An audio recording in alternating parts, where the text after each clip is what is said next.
This is Rise and Shine on Channel Africa.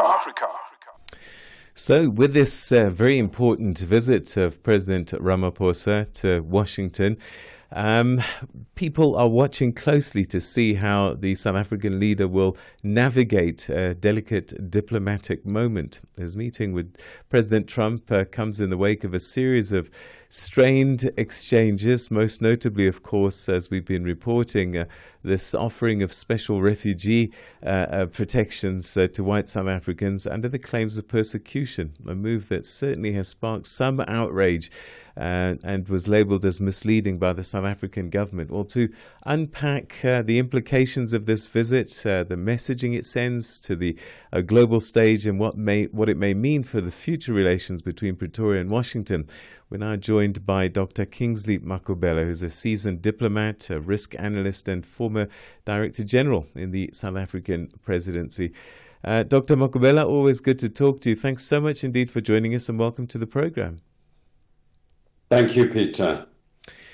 What do you make of this visit? Sometimes as journalists we are prone to hyperbole, but is this the most important visit by a South African president to the US in terms of our democratic era, in terms of relations between the two countries? Well, Peter, the visit is very important because it comes at a time of heightened tension between South Africa and the United States. And that's why all of you are so much focused on what direction will this visit take.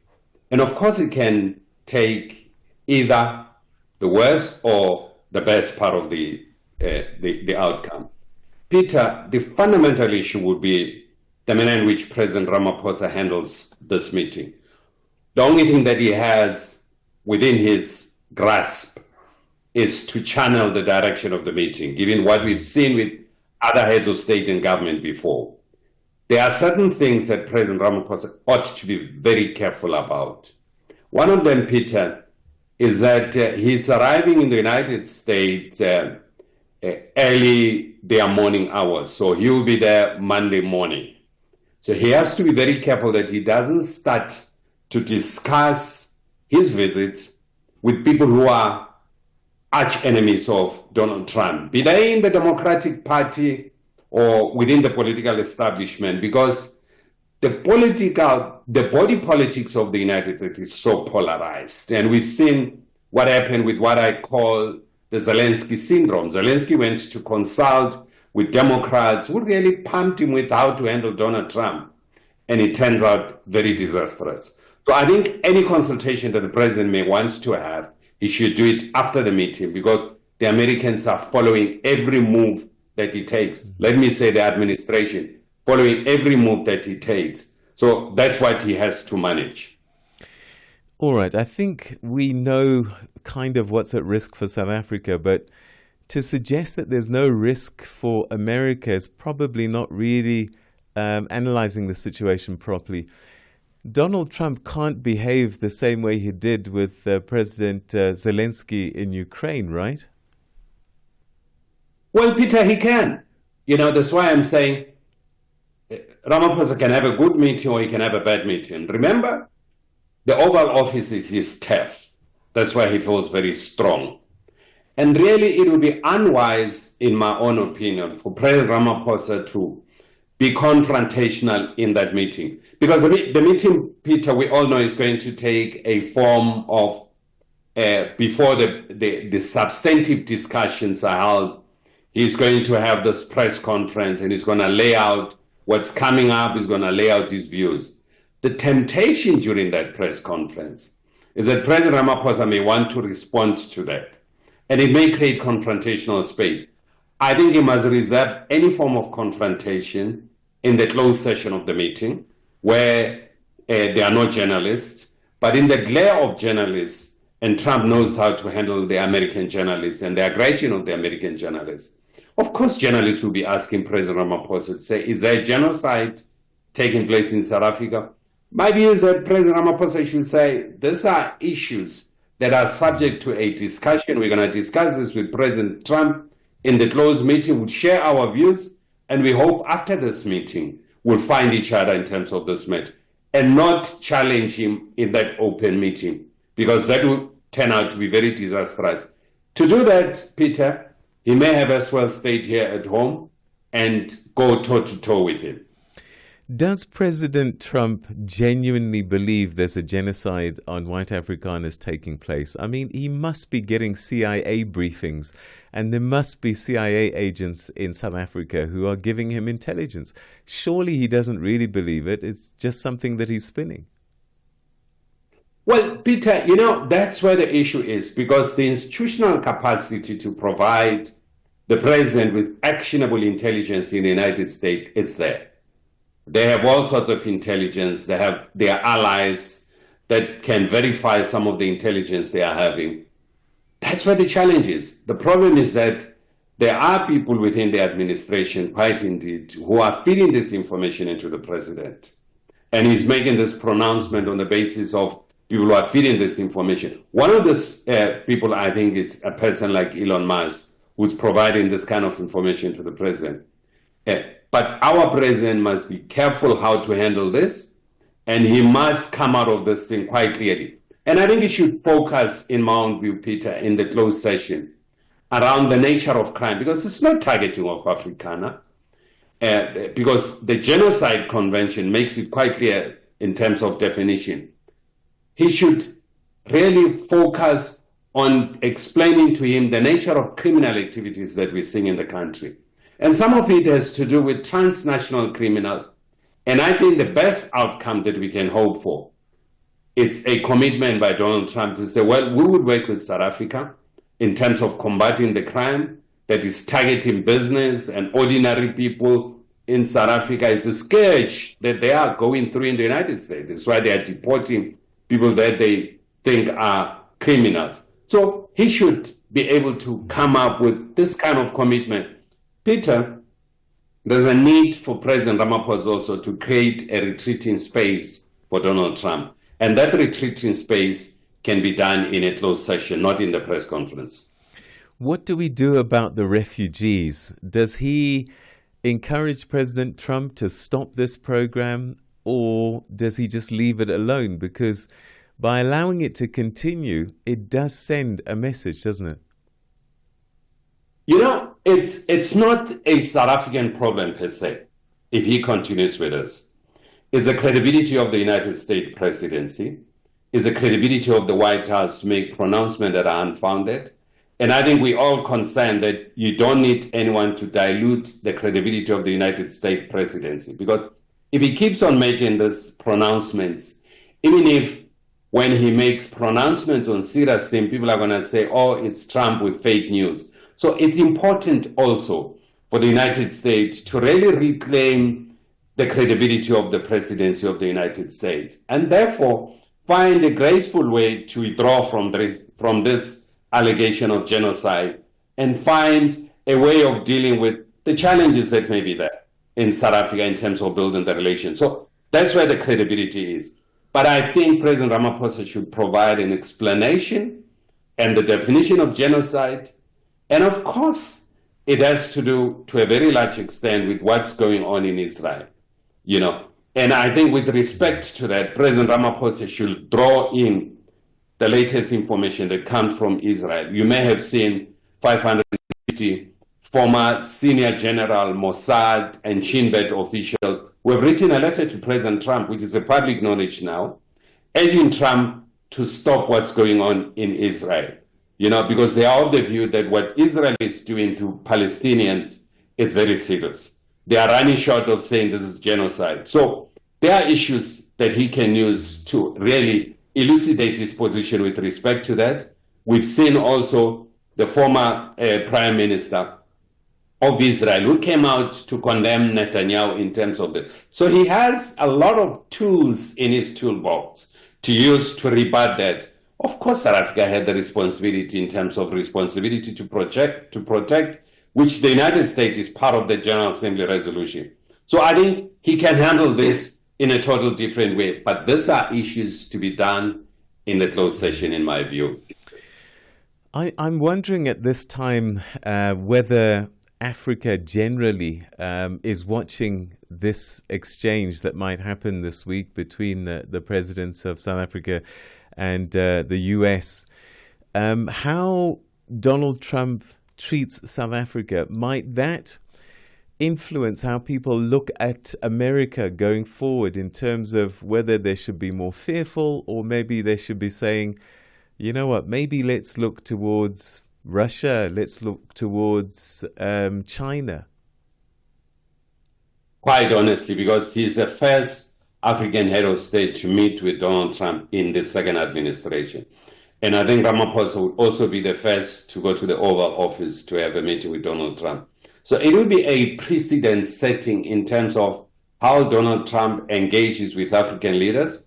And given what he previously said about Africa as something whole, so a lot of African leaders are looking into this meeting, and it may actually create a sense of South Africa being a victim of the United States. And it may create a lot of resentment toward the United States. So there are a lot of stakes that are involved in this meeting, not only for Africa, but also for the Americans, because they are trying to build bridges with the continent. They are trying to access resources. And I think that's how this meeting would go. Peter, there are issues that Ramaphosa has to play on. For instance, if you take the G20, Peter, there's a program now. Within the program, they're going to deal with the resolution of conflicts.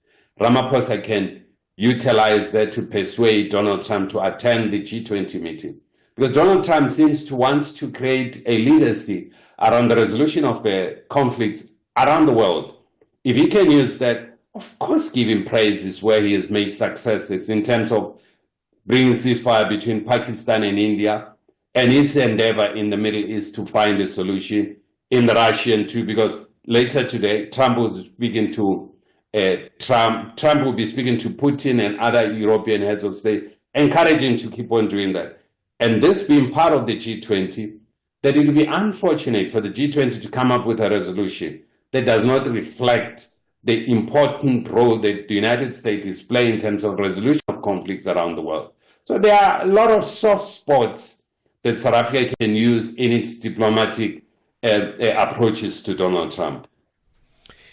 Donald Trump has said, we don't know if we can go to South Africa under these circumstances for the G20. Can he afford not to go? Because in the end, South Africa actually, yes, it's the presidency resides with Pretoria, but the G20 is more than South Africa. Absolutely. It's actually the United States is the next presidency of the G20. Next year, it will be held in the United States. And then the legacy of the resolution of conflict, the United States would want to pick that up and elevate it to its presidency. So it would have to set up a good precedent in terms of this meeting.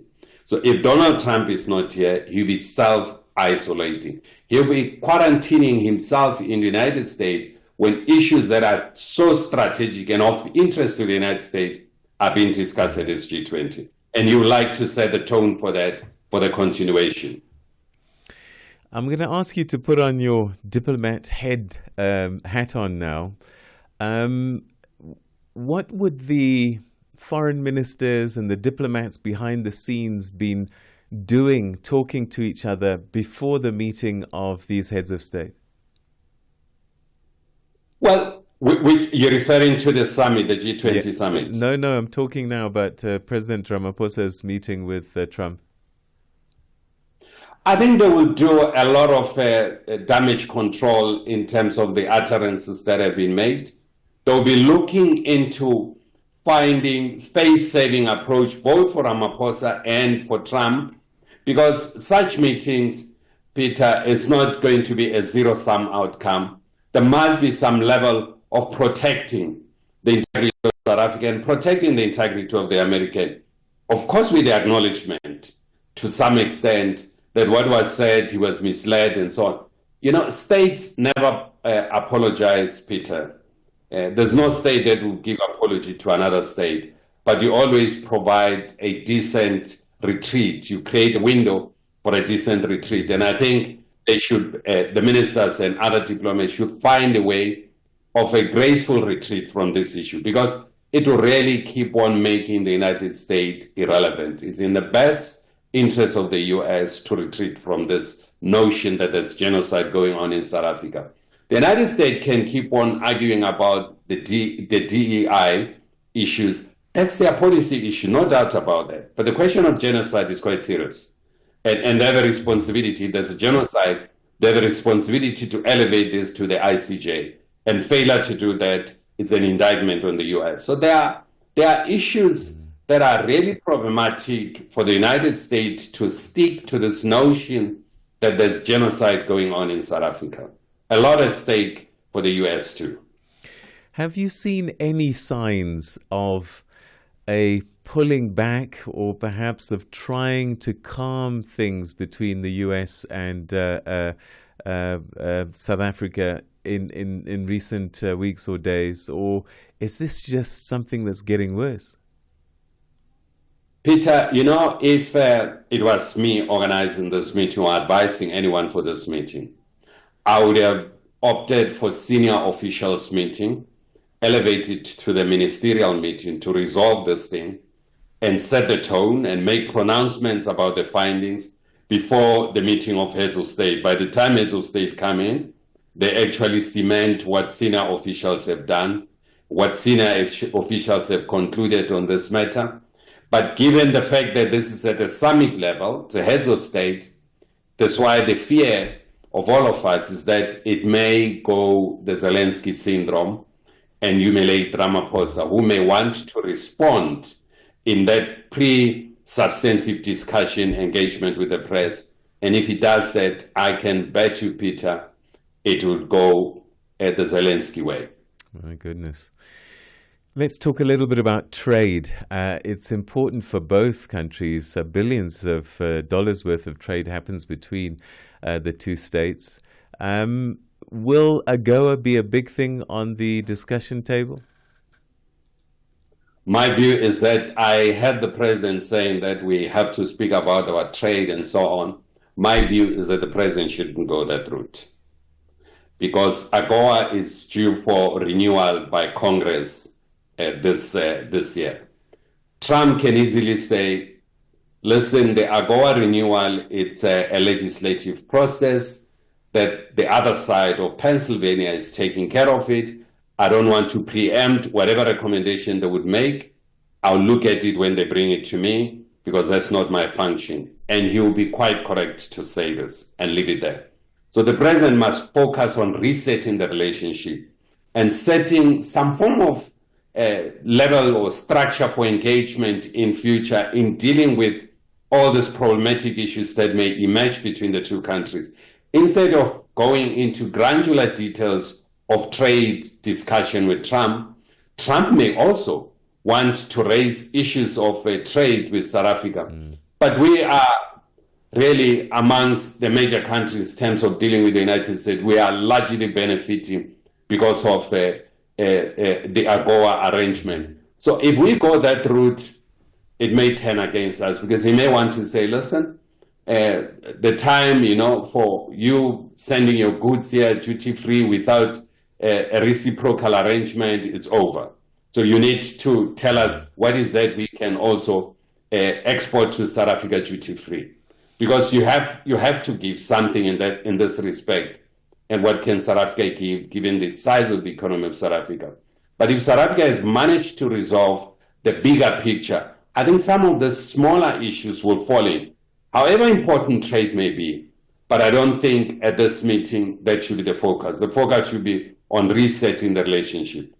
All right. And talking about this relationship, I guess it's a difficult one to balance, looking like you are the one going with a begging bowl, and at the same time having to keep your dignity, because up until now, South Africa has been acting diplomatically, the US not so much.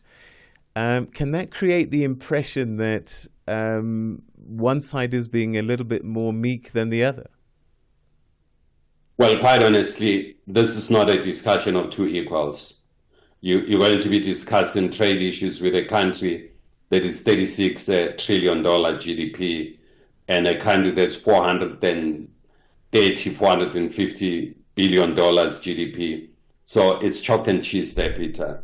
So it's not a discussion of equals. If you look at the size of the US and the level of influence, it's not.